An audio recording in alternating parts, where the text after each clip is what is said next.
Bonjour et bienvenue dans l'interview. Aujourd'hui, je reçois Rachid Madran. Bonjour. Bonjour. Alors, vous êtes ministre des Sports, ministre de l'aide à la jeunesse au gouvernement de la Fédération Wallonie-Bruxelles.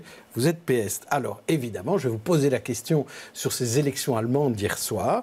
Les PS européens qui continuent à sombrer, avec hier ce score très très bas, le plus bas historiquement des sociodémocrates allemands. Quelle est votre réaction? Je vous propose 3 types de réactions. Réaction A: au PS, on a vécu l'enfer et maintenant on tourne la page. Citation d'Elio Di Rupo.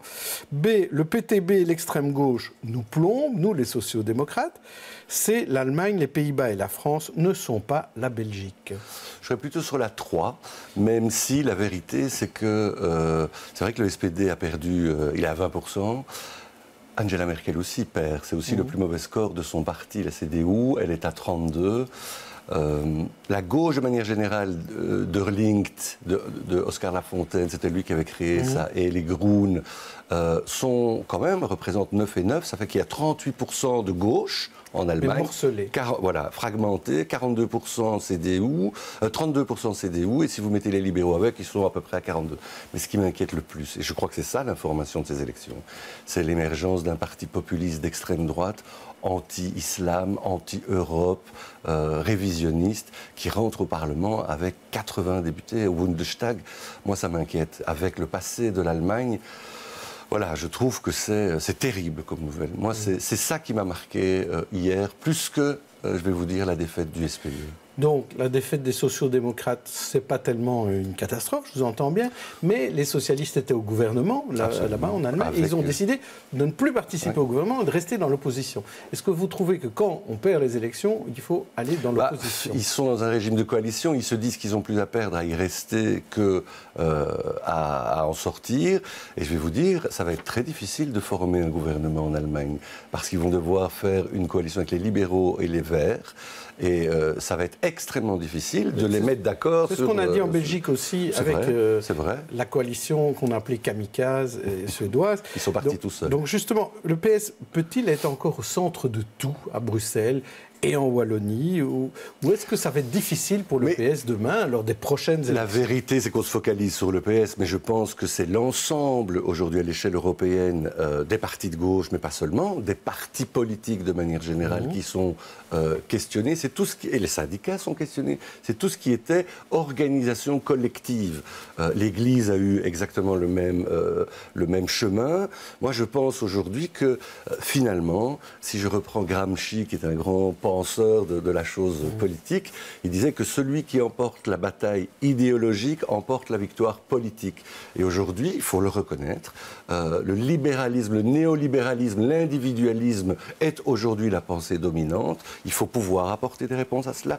Et donc quand aujourd'hui, quelqu'un qui veut défendre une cause, qui veut faire grève, par exemple, dans la fonction publique, qu'est-ce qu'on dit? On dit non, la grève, c'est devenu presque une insulte. Faire grève, c'est devenu scandaleux. Non, c'est un droit des travailleurs. On l'a vu encore en France avec les manifestations.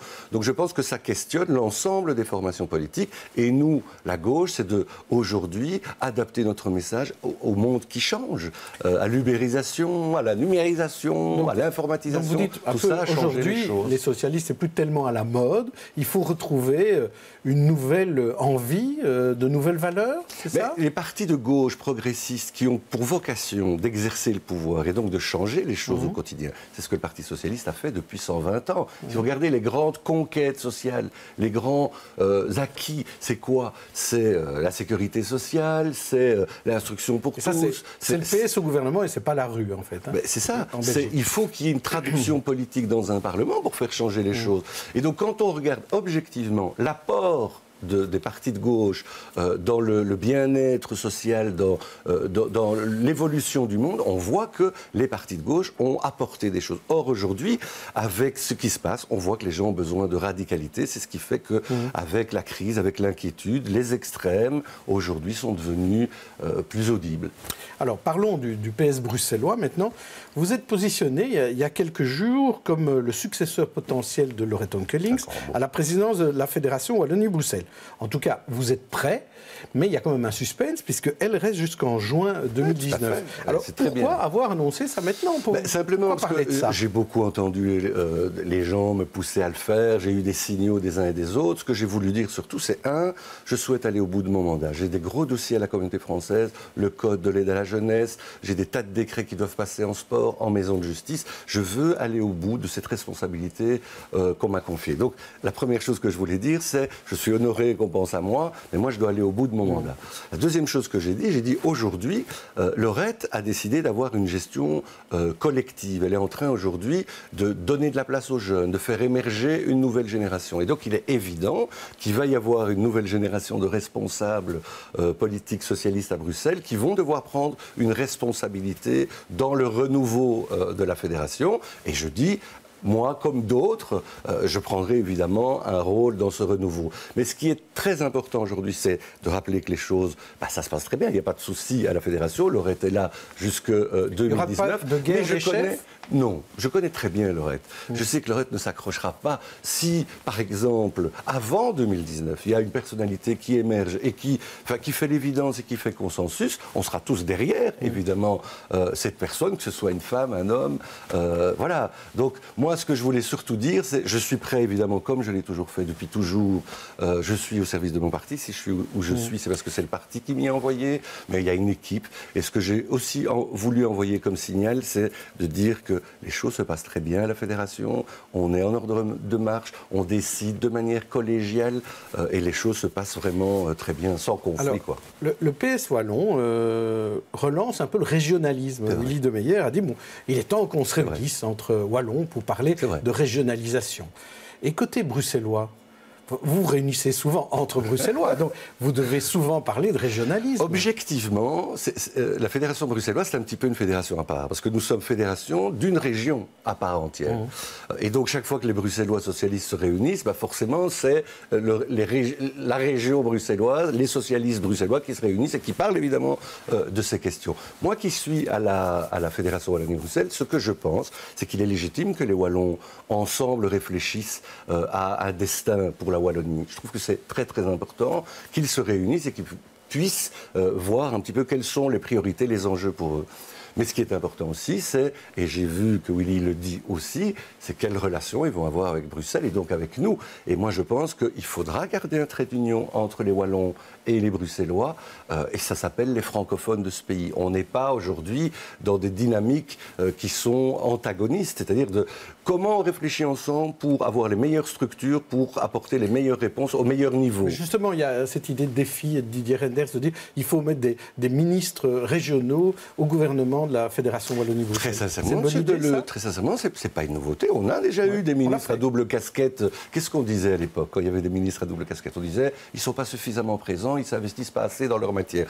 Ma collègue, par exemple, ma prédécesseure, Evelyne Uttebroek à l'aide à la jeunesse, était aussi au gouvernement bruxellois. J'étais avec elle et c'était difficile pour elle de faire les deux parce qu'elle avait de grosses responsabilités. Donc c'est pas une bonne solution? Non, je dis dans les deux cas. Si vous avez des ministres qui émanent des gouvernements régionaux, on vous dira ils sont pas assez présents, ils sont pas assez investis. Si vous avez des gens à casquette unique, on dit ils n'ont pas assez de travail. C'est ni oui ni non, Rachid Madra. Non, c'est pas ça. C'est que je dis qu'on peut faire les deux, on peut faire un mix, mais il y a des modes dans ce pays. Okay. La grande mode aujourd'hui, c'est de dire il faut que les gens proviennent des gouvernements régionaux. Moi, j'ai pas de problème avec ça. Si c'est mieux, voilà. Rapidement, quelle est la différence entre les Rudy, Vervoort et De Bonne? Pourquoi il y en a un qui demande la confiance et l'autre pas? La différence, d'abord, c'est l'écriture. Il y a un Rudy avec I, un Rudy avec Y. À Bruxelles, vous avez vu, la situation est différente. Il y a 6 partis. Je pense que l'ensemble du gouvernement a voulu, à un moment donné, savoir... Voilà, qu'est-ce qui nous attend? On veut de la clarté, on veut que les choses soient claires. Dedans ou dehors? Voilà. Et chez Rudy, avec chez Y, nous, c'est clair. on est 2 partenaires. Bon, donc on se parle, c'est différent. Et donc les choses se sont bien arrangées parce qu'on a tous entendu le message qui a été envoyé par la vice-présidente Alda Greoli, qui finalement a fait passer le message en disant OK, on tourne la page, on se concentre sur les dossiers, c'était l'ossature, et avec les dossiers, on va jusqu'au bout. Et voilà, on ne va pas ressasser le passé. Quoi. OK, la demande du CDH de diminuer de 10% les salaires des ministres à la Fédération. On peut les diminuer encore de plus si c'est ça aujourd'hui. Vous êtes d'accord? Je suis d'accord et je ne suis pas fétichiste, c'est pas ça le problème. Alors je voudrais parler de sport avec vous, parce que vous venez des sports. Il y a cette étude que la Ligue cardiologique belge a présentée aujourd'hui. 97% des jeunes ne pratiquent pas assez de sport, c'est insuffisant et c'est mauvais pour leur santé. Très mal. Que dit le ministre des Sports là-dessus? Est-ce qu'il se rend compte qu'on n'aide pas assez les jeunes à faire du Alors, sport? sincèrement, M. Deleuze, c'est pas nouveau. Moi, j'avais déjà fait ce constat quand j'étais ministre des Sports à la COCOF. On avait fait un cadastre. Qu'est-ce qu'on constate? On parle souvent de fracture numérique, mais il y a aussi une fracture sportive. C'est-à-dire que la pratique sportive est liée aussi aux revenus des parents et au lieu où on réside. Il y a des communes qui ont beaucoup d'infrastructures, d'autres qui n'en ont peu. Ça, c'est la première chose. Deux, c'est aussi le mode de vie. Aujourd'hui. À l'époque, je me souviens quand j'étais gamin, et c'était comme ça il n'y a pas longtemps, les gamins préféraient aller jouer au football dans le parc ou dans le jardin. Aujourd'hui, on va faire le match de foot à travers sa console. Donc il y a à la fois une responsabilité du politique à faire en sorte que très vite on initie les enfants à des disciplines sportives, mais il y a le rôle des parents aussi, qui est d'essayer de faire en sorte qu'il y ait une pratique sportive qui n'est pas une sédentarité, et puis une alimentation saine. Dans l'étude que vous annoncez, il y a aussi un truc qui m'a frappé, c'est que beaucoup d'enfants aujourd'hui se nourrissent avec la street food ou avec vous savez, je ne peux pas citer comment on appelle snacks, ça, quoi. voilà, les snacks, etc. Il faut faire attention aussi à l'alimentation. Donc, ce qu'on essaye de faire, nous, c'est une plus grande liaison, une plus grande transversalité entre les fédérations sportives, etc., et les écoles. C'est initier les gamins et les gamines très, très vite à la pratique sportive et faire en sorte qu'ils aient envie d'en faire. Est-ce qu'on peut rendre l'accès moins cher, à la fois au club et au sport à l'école? C'est aussi une des choses qui est sur la table. Il y a eu le chèque sport pendant longtemps, mais ce n'est pas tellement le revenu. On peut aider les parents quand il y a des difficultés financières, et il y a des clubs qui font des tarifs tout à fait préférentiels. C'est vraiment, je crois, une nouvelle conception de la pratique sportive. C'est-à-dire, il faut vraiment aujourd'hui que les parents puissent être derrière leurs enfants avec les clubs sportifs pour essayer de les amener à faire du sport. Aujourd'hui, je vois la difficulté qu'ont certains sports à recruter. Et à côté de ça, je vois aussi des fédérations qui explosent de nouvelles affiliations. Par exemple, aujourd'hui, vous allez dans le hockey, on n'a plus assez de terrain avec les résultats des équipes, on voit des tas d'inscriptions. Idem en athlétisme, en natation, il y a des tas de gamins qui ne savent pas nager, on n'a pas assez d'infrastructures. Et quels sont les sports en pénurie? Puisque c'est un peu le mot à la mode. Les sports où il faut pousser finalement les jeunes à y aller. Écoutez, il y a le volley, on voit qu'il y a de moins d'inscriptions. Il y a une série de... En fait, on voit qu'il y a des pics d'inscriptions là où les disciplines font des scores assez exceptionnels dans les tournois internationaux. Donc il faut que nos volleyeurs jouent mieux. Merci Rachid Madran. Oui, demain, je recevrai Jacques Brochy. D'ici là, bonne journée, bonne soirée à tous.